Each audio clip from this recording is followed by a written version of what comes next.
one question. And I'm like, whoa, that's kind of overstepping the boundaries a little bit. Like, I only had one call with you, but I just have one question. I had a sales meeting. Would you mind just da-da-da? And like, he's grooming me.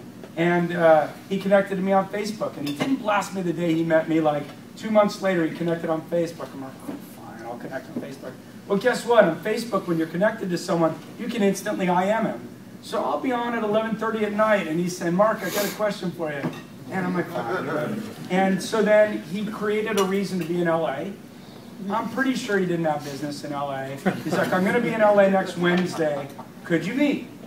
Fine, I'll meet. And so from this, like 2 years later, I do almost anything for the guy. I consider him a friend. And one last thing, because I get three, and I'll overstay my time, is find ways to help me.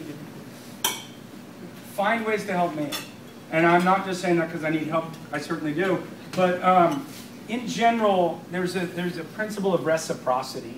And if people feel like you did something that really helped them, like a good intro, a high-quality intro, or a company that you met that you think is really high potential, or something that you could do that you think would make a difference to them, that feels organic and that you ask nothing in return, 6 months later when you... He ended up going to University of Chicago. We kept in touch.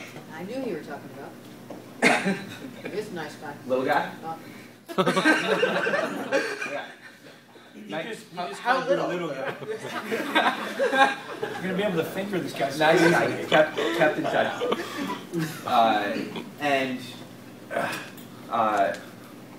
You know, we often talked about nothing. We talked a lot about technology because we were both geeky. And he, you know, would shoot me interesting ideas every once in a while. And he shot me one idea. I met with the entrepreneur, really liked him, met with him a couple more times, decided to track him.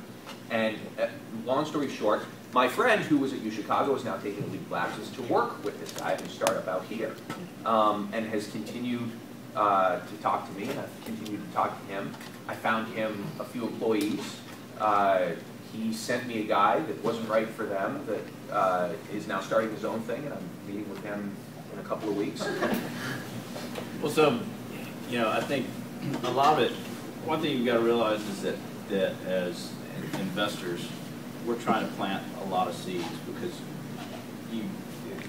venture and tech investing is a long-term deal.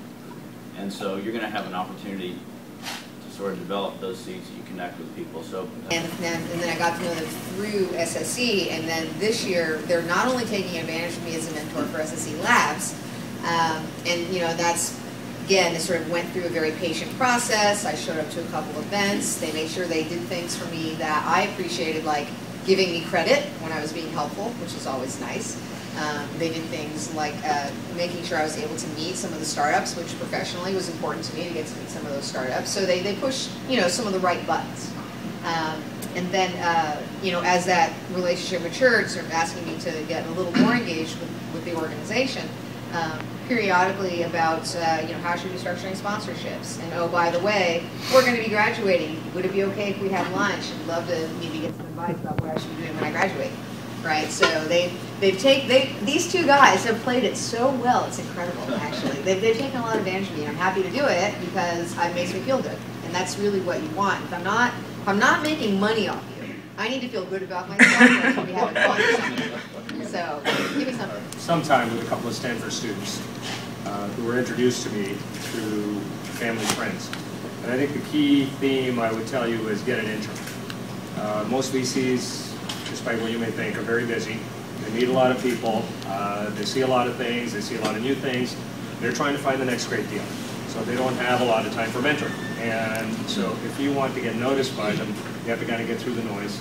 They have a very short attention span. You have to have somebody with credibility that gets you to the network.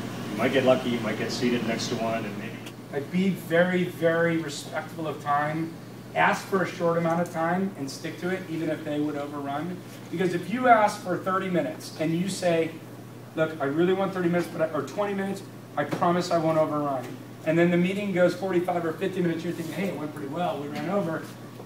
And they probably were thinking it went okay too, but the next time you call them for a 20 or 30 minute meeting, they're like, oh, it's going to take an hour. So you might not get the next meeting.